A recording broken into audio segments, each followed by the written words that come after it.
so এটা মই আছো বাঙালিপাৰাত আৰু বাঙালিপাৰা আমাৰ বিলাসীপাৰা কানেক্টিং এখন টাউন আমি যেহেতু পঞ্চায়ত তথাপি আমি টাউনলৈ ৰিগাৰ্ড কৰোঁ কাৰণ টাউনৰ নিচিনাই নট লেছ দেন টাউন আৰু ইয়াতে প্ৰাইম আমি সন্ধিয়া যোনটো বজাৰ কৰোঁ আমি ডেইলি মাৰ্কেটিং বহুত ধুনীয়া বজাৰ হয় আৰু মোৰ পিছফালে চাই আছে আপুনি কি ধুনীয়া এখন ৰাস্তা আছিল ইয়াতে আচলতে এতিয়াও আছে বাট পানী জমা হৈ আছে অলপমান বৰষুণ দিলে ইয়াতে পানী পৰে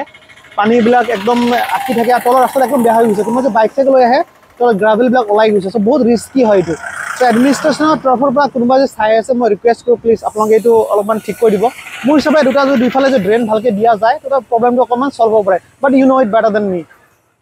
সেইকাৰণে মই এইটো দেখাৰ চেষ্টা কৰিলোঁ চ' এইটো কণ্টেণ্ট নহয় জাষ্ট ফৰ পাব্লিক ৰাইজৰ কাৰণে মই এইটো কৰিলোঁ so' if you like you share দিছ ভিডিঅ' যাতে গম পায় আৰু এডমিনিষ্ট্ৰেশ্যনত যায় যাতে এই ভিডিঅ'টো পায় ত' এয়া চাওক কেনেকৈ গাড়ীবিলাক আহি আছে দেখা পাইছে আপুনি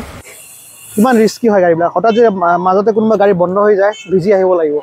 আৰু দুই চাইডত সৰু সুৰা ড্ৰেইনো আছে ড্ৰেইনবিলাক এতিয়া গম নাপায় যে ক'ত কোনখিনি ড্ৰেইনবিলাক আছে